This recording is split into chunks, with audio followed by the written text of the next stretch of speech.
Exercice 3, série 4. Soit n appartenant à n étoile, privé de 1, p appartenant à n. Un désignera l'ensemble des racines nème de l'unité. Un, c'est-à-dire l'ensemble des éléments qui s'écrit sous la forme exponentielle i, ou bien 2i kp sur n, avec k compris entre 0 et n-1. La question calculée, la première somme S1, la somme sur z, z appartenant à un. La deuxième somme, c'est la somme z à la puissance p avec z appartenant à n. La troisième somme, c'est le module de 1 moins z avec z appartenant à un. Et la quatrième, c'est un produit de z avec z dans un. Donc réponse, on commence par la première somme, S1. S1, c'est quoi par définition? C'est la somme de z appartenant à 1. D'accord? Ça est égal à quoi? C'est la somme de ces éléments, d'accord? C'est l'exponentielle de i kp sur n avec k compris entre 0 et n-1, c'est-à-dire k commence de 0 jusqu'à n-1. Donc, comment on peut calculer à votre avis ça? Donc, on va faire une petite simplification. Cette somme, c'est exactement ça. On va écrire l'exponentielle de i kp sur n sous la forme de ip sur n à la puissance, le tout à la puissance k, d'accord? Ça, c'est la somme d'une suite géométrique, ça vous le savez, donc je vais le afficher ici pour le voir.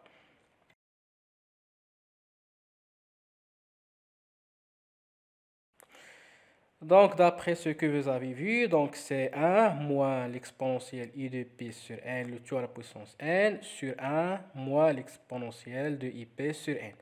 Mais ici, il faut ajouter quelque chose, c'est que l'exponentielle i de pi sur n, qui joue le rôle de q ici, c'est l'exponentielle i de pn, différent de 1.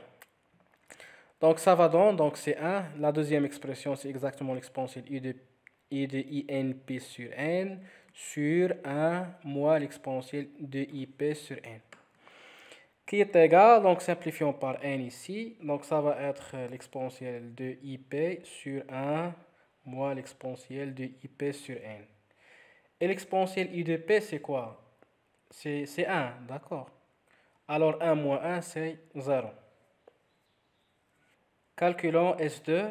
S2, c'est quoi par définition? C'est la somme z à la puissance p avec z appartenant à un. C'est exactement la somme de k est égale à 0 jusqu'à n-1. Les éléments de un, ce sont les éléments qui s'écrivent sous la forme l'exponentielle i de kp sur n, le tout à la puissance p, le p qui est là. D'accord? Donc maintenant, on va écrire cette quantité d'une autre façon. On va changer le k avec le p. Donc ça va être exactement la somme. L'exponentielle i de i p k sur n à la puissance k. D'accord? Donc, pour calculer cette somme, il faut savoir est-ce que cette quantité, ça c'est une somme d'une suite géométrique.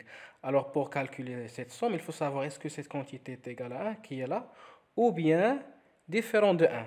D'accord? Parce que cette somme dépend de la valeur de ça. Si elle est égale à 1, est égale à, donc la somme, ça va être n. D'accord?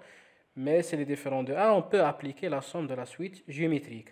Alors, pour savoir est-ce que cette quantité est égale à 1 ou différente de 1, on va voir qu'est-ce que ça veut dire est égal à 1. Donc, cette quantité est égale à 1, l'exponentielle de ip, pi sur n est égal à 1, équivaut à dire quoi? Équivaut à dire que le module de ça est égal au module de ça. Le module de ça c'est 1 et ça c'est 1, ça c'est toujours vrai. Et l'argument de ça qui est de pn sur n, congru à 0 modulo de pi. 0 c'est le module de 1, ou bien l'argument plutôt, d'accord?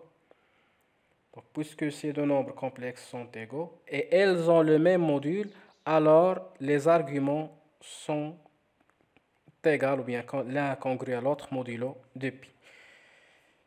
L'argument de ça, c'est exactement 2pi pi sur n, et l'argument de 1, c'est 0, d'accord? C'est pour cela qu'on a cette équivalence. Et qu'est-ce que ça veut dire de pi p sur n congru à 0 modulo de pi? Ceci équivaut à dire qu'il existe L appartenant à Z tel que 2pi pi sur n est égal à L fois 2pi. Ceci équivaut à dire que P est égal à NL. On va simplifier par pi qui est là et par 2. Et donc P sur n, ça va être L c'est-à-dire P est égal à NL, toujours L dans Z.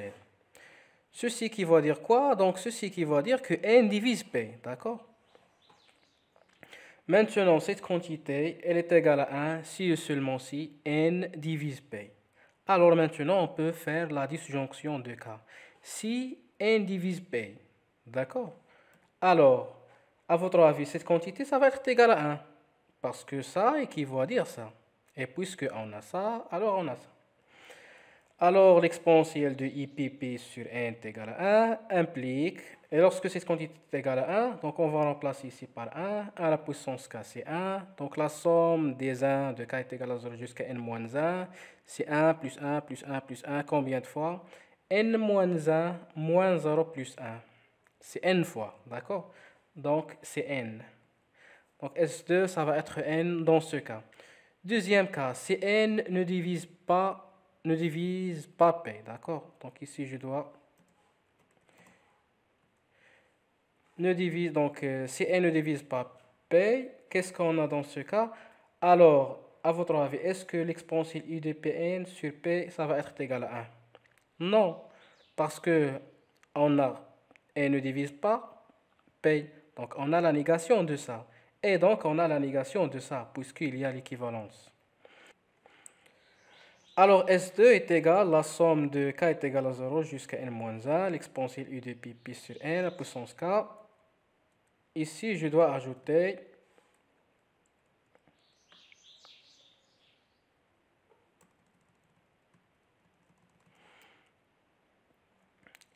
en ajoutant le fait que ça différent de 1. Voilà, donc ça différent de 1. Donc maintenant, je peux utiliser la somme de la suite géométrique. Alors ça va être quoi? Donc c'est 1 moins q à la puissance n, et q c'est l'exponentielle u de ip pi sur n, sur 1 moins l'exponentielle de ipp sur n, qui est égal, donc simplifions par n ici, donc c'est 1 moins l'exponentielle de ipp sur la même quantité. Et l'exponentielle de IPP, c'est quoi? C'est 1, d'accord? Donc ça va être 1 moins 1, c'est 0.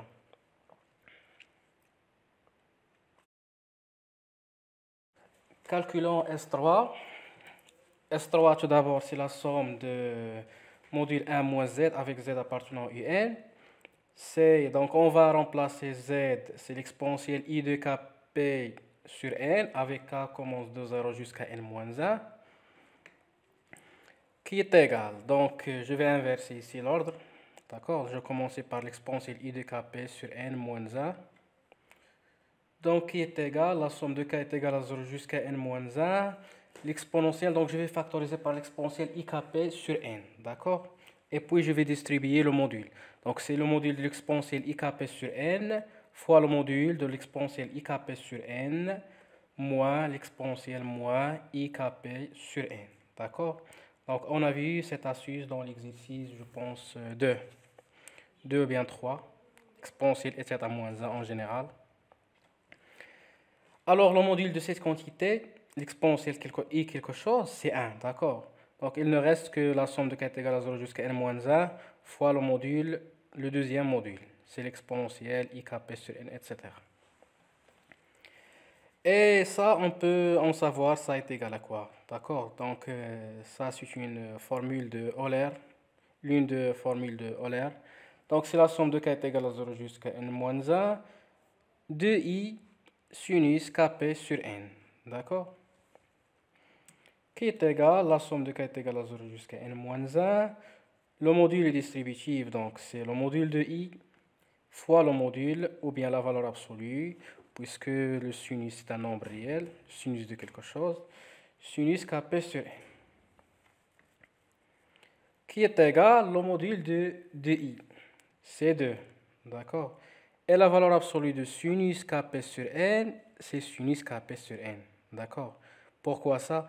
Parce que kp sur n, vérifiez cette inégalité. Kp sur n compris entre 0 et pi. Puisque k inférieur est égal à n. D'accord? Donc, puisque on a cette inégalité, c'est-à-dire kp sur n compris entre 0 et pi, alors le sinus de kp sur n est nécessairement positif. alors sa valeur absolue est égale à lui-même, qui est égal, donc c'est la somme de k est égal à 0 jusqu'à n-1, et maintenant on va utiliser la fameuse relation qui liait le sinus avec l'exponentielle. Sinus kp sur n, ce n'est que l'imaginaire de l'exponentielle ikp sur n. D'accord? C2, la somme des imaginaires, c'est l'imaginaire de la somme. Ça c'est trivial. De la somme de k est égale à 0 jusqu'à n-1, l'exponentielle ikp sur n, qui est égal à 2 fois l'imaginaire de cette quantité. On va la écrire d'une autre manière. L'exponentielle ikp sur n, c'est exactement l'exponentielle ip sur n en puissance k. Et le point fort de cette écriture, c'est qu'on peut calculer ça. D'accord? Ce qui est à l'intérieur des parenthèses. Ça, on peut le savoir. Ça, c'est la somme d'une suite géométrique. Donc, ça va être 2 fois l'imaginaire de... Cette somme, c'est exactement l'exponentielle IPN sur n moins 1 sur l'exponentielle IP sur n moins 1. Pourquoi ça? Parce que l'exponentielle IP sur n différent de 1. D'accord? Vous pouvez montrer ça, pourquoi ça différent de 1. Parce que si ça est égal à 1, on va trouver que l'argument de ça congrue à 0 modulo de pi. Et donc, P sur n congrue à 0 modulo de P, ce qui est impossible. Parce que cette quantité, P sur n, elle est comprise entre 0 et pi. D'accord? 0 strictement. Donc, ne peut pas être congrue à 0 modulo de pi. Qui est égal de l'imaginaire. Donc, c'est quoi l'exponentielle ip fois n sur n? C'est l'exponentielle ip, moins 1, sur l'exponentielle ip sur n moins 1. Qui est égal de l'imaginaire. Donc, on ouvre la parenthèse. L'exponentielle ip, c'est moins 1, d'accord? L'exponentielle ip, c'est moins 1, avec moins 1 qui est là, sur l'exponentielle. Donc, ici, je vais factoriser par l'exponentielle ip sur 2n. Donc, toujours on utilise l'astuce classique. L'exponentielle est à moins 1. On factorise par l'exponentielle est sur 2. Donc, je vous invite de voir l'exercice 2. Donc, c'est l'exponentielle ip sur 2n, facteur l'exponentielle ip sur 2n, moins l'exponentielle moins ip sur 2n. Qui est égal 2 fois l'imaginaire, moins 2. Donc, je vais écrire ce exponentiel ip sur 2n, c'est exactement l'exponentiel moins ip sur 2n, d'accord?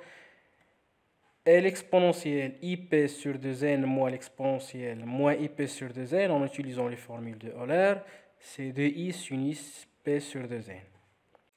Donc, qui est égal, donc c'est de l'imaginaire.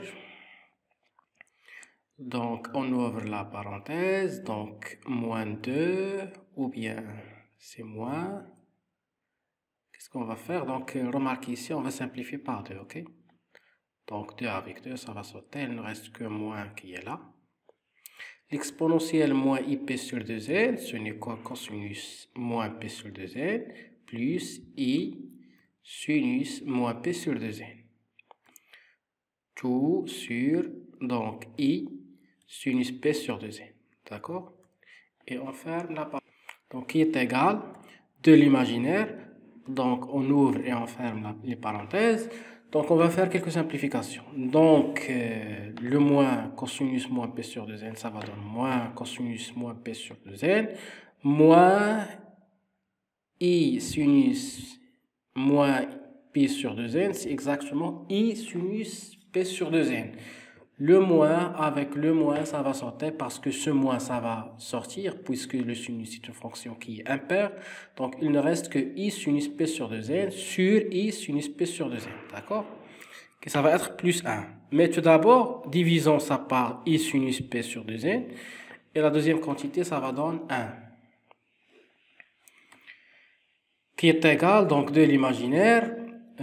Maintenant, qu'est-ce qu'on va faire? Donc, pour calculer l'imaginaire, on va transformer le i qui est là, donc qui se trouve au dénominateur, on va le transformer au numérateur, d'accord? Donc remarquez ici, c'est qu'on a un moins sur i. Donc, c'est quoi le moins sur i? C'est exactement i. Moins 1 sur le i, c'est i, tout simplement. Donc, vous pouvez le calculer puisque i au carré, c'est moins 1. Donc, moins 1 sur i, c'est i. Donc, il ne reste que i cosinus p sur 2n sur sinus p sur 2n plus 1.